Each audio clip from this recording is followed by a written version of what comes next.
Assalamu alaikum. Agayın salamатсызбы көрөрман. Ойлоп отуруп бүгүнкү турмушубузду, саясий окуяларды, күнүмдүк окуяларды, коомдук окуяларды абайсалап отуруп, мынабу тарыхыбыздан берки азыркы бийликтин учуруна чейин бир туташтырып айтып көрөйүн деп атам да, кыска. Мына Айкөл Манас деп атабыз. Манас доору, Манас тарыхый эпосу ошол Манастын тирүүгесинде айтылган деп атабыз. Кыскасы Манас, Айкөл Манас бабабыздын доору. Империялык доор болду, бириктирди, ал диндерден ары жатат деп атабыз. Ал өзөгүндө тарых бар. Улуу Айтматовдун тили менен айтканда Манастагы трагедиялуулук анын тарыхын тастыктайт деген. Хусейин Карасаевка окшогон кайталангыс биздин алымдар айткан. Ал чындыгында ар жакта жатат. Ошол доордордо Манас доору айрыкча дейли чачылган кыргызды империялык деңгээлде чогулталды, бириктирди, оожалтты, ошол деңгээлге көтөрдү деп атабыз. Анан Манас болмогунда кимдер жанында жүргөн деген суроо туулат да. Ал жекеле ушул баатырдыгынан, жекеле укмуш акылмандыгынан Манас болгон жок. Албетте Акбалта, көзүн ачып көргөндөгү устаты, Нойгуттардын Акбалта, Катагандын Кан Кошой, өзүнүн агининин балдары Бакай, акылман, Алмамбет Кытайдын ханзадасы келип кошулган, эмчектеш досу, Чубак, Сыргак, чоролордун башчысы, туугандары, Каникейдей Зайып, мына ушунун баары Манасты Манас кылды. Манастык деңгээлге көтөрдү. Анан Айкөл Манасын ошо элине кызмат кылды, империялык деңгээлге алып чыкты дейли деп атабыз. Эми андан бери келели. Андан бери келгенде тарыхта кайсы кимге жолугасың? Барысбек Каганга жолугасың. Барысбек Каган эмне деген алдагы биздин бир өңүрүбүз деп атабыз. Бир кулачыбыз Энисейлик кыргыздардын каганы болду. Белгилүү тарыхта калды. Андан берилесе кимге жолугабыз? Алп Сол деген бабабызга жолугабыз. Уйгур каганатын таркалаган 100 000 кол менен барып бул тарыхта калды. Андан бери келгенде Алтын доор, кыргыздын алтын доору деп атабыз. Оролтоо, Уралтоо, Саянтоо, Сарыарка, буягы Памыртоо, Сарколго чейин кыргызды бириктирген алтын доор деп атабыз. Албетте анын өзөгүндө кыргыз жүрдү, калган ошол эл жүрдү. Жанагы улуу Манас бабабыз айткандай, кулалы таптап куш кылган, курама жийип журт кылган журт жүрдү. Андан кийин анан Чыңгызхан дооруна келебиз. Чыңгызхан доору анын жанындагы жана Долонби кол башчысы, Коңмурат Муратай деп ошол аңызда дагы, Санжырада дагы, кайсы бир тарыхта да айтылат. Андан келип анан берилгенде Мухамбет кыргызга жолугабыз. Мен кыскартып айтып атам, майдасын таштап. Мухамбет кыргызга Ысык көлдө болгон деп атат бул киши. Кыргызды кайсы бир деңгээлде бириктире алган. Анан ал дагы ошо тышкы душмандардын колунан өлдү, Кашкарда сынданда. Андан кийин анан бери келгенде кимдерге жолугасың? Андан кийин Калмак Ойроттун чапкынына жолугасың. Ошондо Эрешим, мына Көкүм би, анан Атаке Баатыр. Мына ушундай личностьтар калкып чыгат ошо кезде. Кыргызды кайсы бир деңгээлде бириктирем деген, кыргыздын жоодон сактаган тарыхый инсандары. Албетте Эрешимди казактар биздики деп да айтат Эресим. Ошо кездерде Эресим казак кыргызды кайсы бир деңгээлде бириктирген үчүн. Ошон үчүн эки эл биздики болот. Эгиз эл ал кыргыз деп айтылып атат. Көбүрөөк кыргызда көп айтылып атат. Андан кийин келгенде кайсы Кокон бийлигине капталасың. Кокон бийлигинин башында кыргыз турган жак Алтын Бешиктин тукумдары турду. Кайсы бир түрк тектеш элдердин тукуму өзү. Аксак Темирдин тукуму делет. Анан ал аталык болуп, ошол хандарды мындай көркөм айтканда тебетейдей алмаштырган. Кыргыз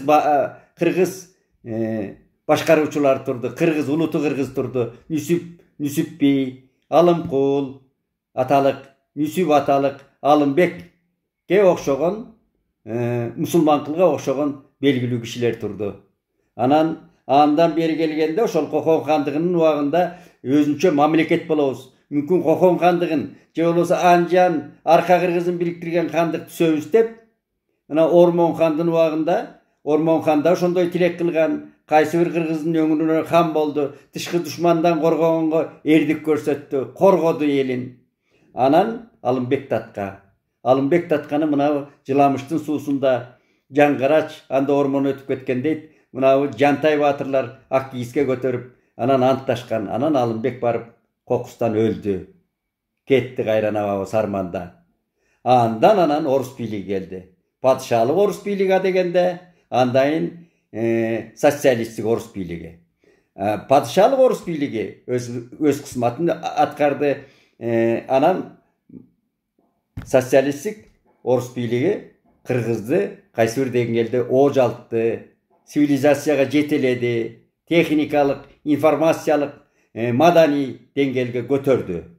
Анан 15 Союздук Республиканын эли көргөндү, Кыргызда көрдү. Атылды, чачылган жок, атылды, азап тартты. Бирок баары бир кайсы бир деңгээлде республикалык элдин уюткусу сакталып калды. Жетти 21-кылымга.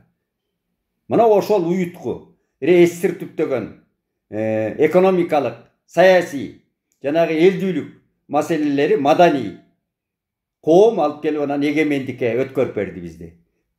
Түндүктөн түшкөн куттай эгемендикке ээ болдук. Анан эмне болдук? Анан эми атаңдын как башы болду дегендей, Аскелов айтканда. Анан ботко болдук 32 жылда. Акаев, Бакиев. Эмне болду? Алар качты. Өзлөрү приговор жазады, орусча айтканда. Өзлөрүн жазалады. Мен майдалап отурбайм. Анан Отунбаеванын 1,5 жылдык кашкагым образдуу айтканда бийлиги. Ал бийликти мындай кеп кыласыңбы, кеп кылбайсыңбы, эми тарыхтын сабында калар. Мүмкүн калбас. Андан кийин Атамбаев кайсы бир деңгээлде шайлоо жолу менен келди.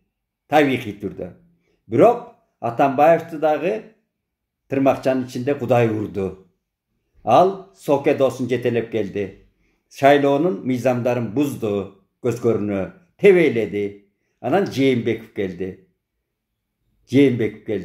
Анан Жээнбеков 2-3 жылдай башкарды. Адагы ошо тополоңу тос болуп кетти. Эми отурат. Жээнбековдун ордунда болгон башка киши болсо, мындай намыс тиги мунусун кармап эле Каракулжада айылга барып жашаса болмок. Эми өздөрү билсин дейли. Мен эми ал жөнүндө кеп кылбайын. Ал жөнүндө көп кеп кылып келатабыз. Мен бүгүн Манас тоорунан берки ошол келаткан жолубуздун баары эле азаптасоктуу, убактылуу. Анан кыргын сүргүн өлүм менен аяктап келген экен. Качуу менен аяктап келиптир. Көрдүңүзбү? Качкын. Анан шектүү, күнөөлүү болуп келди. Мына азыркы бийликке келип, Садыр Жапаровдун президенттик бийлигине келип такалып атабыз. Көрүп атабыз. Мына эми Садыр Жапаровдун Манас тоорундай болсо экен деп тилек кылалы. Биз кубалашып чарчадык тууганым. Биз бири-бирибизди жамандап чарчадык тууганым чындап келгенде. Кыргыз эли уюткулуу, куттуу, байыркы эл экенин далилдеди да бир жолу. Эгемендик жылдарында карананга отуруп калган, эт жебей калган кыргыз, бийликке ишенбей калган кыргыз өзүнүн белин бекем бууду, жарымы 3төн 1 тентип кеткен кыргыз белин бекем бууду дагы өзү телчигип туруп келди. Мына 21-кылымдын кайсы жылдарында мына жашап атабыз. Азыркы бийлик келди, ошону оожалтам, ошону бир жакшы деңгээлге көтөрөм деп аракетин жасап атат. Керек болсо мындай айтканда, мындай опуртал жолдорго да барып атат. Мына вор закон орусча айтканда, вор закон мыйзамдагы уру десең анча болбой калат. Эл аралык деңгээлдеги вор законду так чекеге атып чак түштү. Анан элге кызмат кылам деп ошол тетиги Бакуда жүргөн жана коркунучтуу эл аралык деген эл аралык Американын назарына түшкөн. Дүйнөлүк атаман мамлекеттин мындай жанагы мындай түшүнүктүү тил менен айтайынчы, күнүмдүк тил менен Америка эскертип атат. Матраимовду Камчы Көлбаевди эл аралык акыбалда. Мына ошолорго колу жетип атат азыркы бийликтин. Кайсы бийлик колу жетти эле? Ушул жердеги ушул эле айылда жүргөн, Кыргызстанда жүргөн урларга колу жетчү эмес да. Мына колу жетип атпайбы? Бул акыйкат да тууганым. Муну кантип танабыз? Мындан кандай биз мындай жүз буруп кете алабыз? Көз алдыбызда болуп атат да. Мына кечөө болуп атат. Эми кыргыздын ошого жеткен, мына камап атат. Кайра тиги айласы кеткенде түрмөп атпай калды го, үйүнө да чыгарып атат. Болбойт, алып атат. Айыл өкмөтүнө чейин аял эркеги болбой алып атат. Пара алып атат. Мына бул акча маңкуртчулугу. Акча башты апийимдей айлантырып калганын 38 жылда Кудай Ата ушуга жеткен экен. Омар Акындын тилине менен айтканда балакет эле жеп кал деп ыр жазган киши. Өзүңдүн казынаңды, өзүңдүн элиңди тоногон, уурлук кылган өзүңө. Ушундай типтер пайда болду. Мына чекесинен чаап атат, чекесинен кайра өсүп чыгып атат. Көдө чөптөй. Жанагы ото чөптөй. Мына ушуга кармаштар жүрүп атпайбы? Анан Манаска кантип салыштырбайсың? Манас доорунан берки жанагы азап тозоктуу доорлорду көздөн өткөрүп салып, анан Манаска кантип салыштырбайсың? Мына Садыр Жапаров Манас болуу керек. Биз ошондой сүрөшүбүз керек. Ошондой кетип атат да. Башын баталгага байлап, буларда опуртал жолго кетип атат мына азыркы бийлик.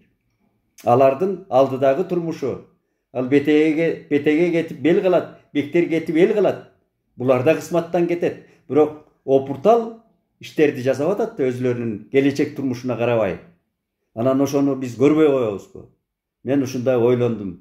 Ойлонуп атып оюмду силерге бөлүшөйүн деп атам тууганым. Ошон үчүн азыркы бийликти колдоп, сокур колдобой албетте. Анын буруш жагын, дуруш жагын айтып, анан шыбырашпай, күбүрөшпөй, түкүрдүм дебей бийликке. Жөн эле бир эмоция менен сөкпөй аны отуруп алып бир. Өнөрпөс болмоктон тим эле карамолдо же саякбай болуп кетсең эмне болду кечээки бала? Сөгүп атат. Аны укмуштап мактап атабыз. Өнөрүндө эле мен көргөн жокмун. Анан камайт анан. Сени сөгүп атса, түкүрүп атса сага. Бирок ошону биз эл катары тыйып, анан нартуу жолго салыш элдин да коомчулуктун да милдети. Бир эле бийликтин милдети эмес. Анан бийликти да айтышыбыз керек калыстык менен. Мына Манас барбы? Садыр Жапаровдун образын айтайын. Анан Манас деп койду деп эле анан бир силер мындай көбүртүп жабыртпай, мен мындай образдуу айтып атам салыштырып. Ошондой тилекти, ак тилекти айтып атам. Анан Манастын чоролору болуу керек. Манасты Манас кылган кимдер болгон? Ал өзү эле көк жалдыгынан, акылмандыгынан чыга калган эмес, биринчи Акбалта бабасы болгон, жаштайынан таптаган. Анан Кошой, Бакай, Алмамбет эмне деген стратег келген. Чубак, сыргак көзү жок баатырлар. Анан акылман Зайып Каникей, ушундай кишилери болгон. Манас, ошон үчүн Манас тарыхта калган. Канча кылым, сан кылымдар өттү. Кыргызыңдын эсинен кетпей, каны жаны уруху болуп калды. Ошондой болсун деп тилейли биз. Биз кубалашып, дагы да айтайын, атып, камап, ушулардан чарчады да кыргыз. Психологиялык жактан чарчады. Психологиялык жактан манги болуп, жана акчанын артынан түшүп атат азыр. Ошону биз билим жолуна салып, илим жолуна салып, шүрашып, көчөдөн эле эмне болот дебей, айткан сөздү айтып элдин алдында. Нарктын жолу менен сын айталы, нарктын жолу менен айталы. Айтып атпайбызбы? Дагы айт дейт мени күйлөп. Дагы айтса эртең сен тиги каталяшкага эме тамак жеткиресиңби мага деп атам мен тамаша иретинде. Дагы айтканда, мен да сөгүп айтайынбы? Анан осума келгенде алжып айтайынбы? Эмоция калтырып.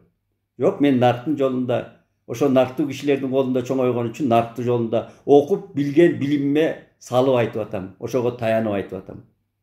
Тууганым. Анан албетте Манастын чоросу ким десең, Алмамбет турабы? Чубак барбы? Чубак. Мына көзү жок чубак. Жоonu сайса чубак сайды, аты калды Манаска дегендей салыштырып эмне деген акылман сөздөр калган Манаста. Чубак. Көк рапс тоң кийген, көк сындуу ат минген. Качырып кирген барына. Турбайбы? УКМКнын жетекчиси. Камчы ташийтүү чубак десе болобу? Алмамбет десе болобу? Стратег. Бардығын стратег бер жақтан акыл менен масштаб жасаган Акылбек Жапаровду жакшы көрөсүңбү, жаман көрөсүңбү? Мына финансыны күнүгө алдыңа жайып атат, айтып атат, айлыгын көбөйүп атат. Мен эл аралап жүрөм. Эми сыргак барбы дейсиң? Сыргак бар. Бар деп айтам мен жанагы. Мен ошо аралап жүрөм. Мо курулуштарды көрөм, сапатын көрөм, азыр жасап аткан. Мына бу президенттин иш башкармалыгынын жетекчиси. Мына жигитти көрүп турам мен. Көп мыкты иштер жасап атыптыр. Туманбаев. Кечирип койсун. Мына Туманбаев мырзанын жасап атканы. Каныбек. Анан кийин жаштар ар жакта келатат. Мына бу шаарда оңдоп келаткан балдар, жигиттерди көрүп атам кызматтагы. Анын баарын санап отурбайм. Мына мындай команда менен иштөө. Анан биз жакшы жагын көрүшүбүз керек да. Эл катары, коом катары баа бериши керек. Интеллигенция майда тойдо тигибу деле жүрө бербей, кайрылууда жүрө бербей, жакшы сөзүндү айтыш керек. Бурушун жолго салышыбыз керек. Ай баатырлар мындай кылып атасыңар деп. Мына ошондо биздин элдүүлүгүбүз. Бир коом, бир алдыда дагы эмне деген прогнозтор айтылып атат. Ошол агымдарда биз эл катары, мамлекет катары сакталып калыш үчүн мына бу башчыларыбыз менен жанагы Манаста, улуу Манаста айтылгандай башчысы жок, баш аламан жарыбайт, баш аламан марыбайт деп атат. Башчысыз киши жарыбайт, эл жарыбайт деп атат. Башчы болуш керек элде. Башчы болуп атат. Ошон үчүн биз мына бүгүн чыгып мен бир позитивдүү деп атпайсыңарбы? Жакшы маанайда айткым келди. Жаз келатат, баарыбыз кыймылдап, эмгек кылып, анан ошол эл журтубузду колдойлу. Албетте Алмамбети чоролор жөнүндө айттым. Эми ал мырзалар да ойлонуп аткандыр. Кошой, Бакай, Акбалта, Каникей калыстыкты кагайткан. Ал Манас камап салмак, абыке көбөштөрдү ошондо эле жок кылмак да. Абыке көбөш, жанагыдай унутчак Таспаймат, анан тентектери болгон Манасты дагы айтып атат. Манас деп койсо барбай атышат экенсиң, үйлөп койгон чанаштай дардай атышат экен деген сөздү көтөргөн Манас. Ошондой өз элине жаман айгыры болгон эмес. Манас деген туу болгон. Душманга өз элине туу болгон. Азыркы мына Ажоонун, президенттин командасынан ошону каалайлы. Аманчылык болсун, азырынча ушу менен коштошуп туралы тууганым.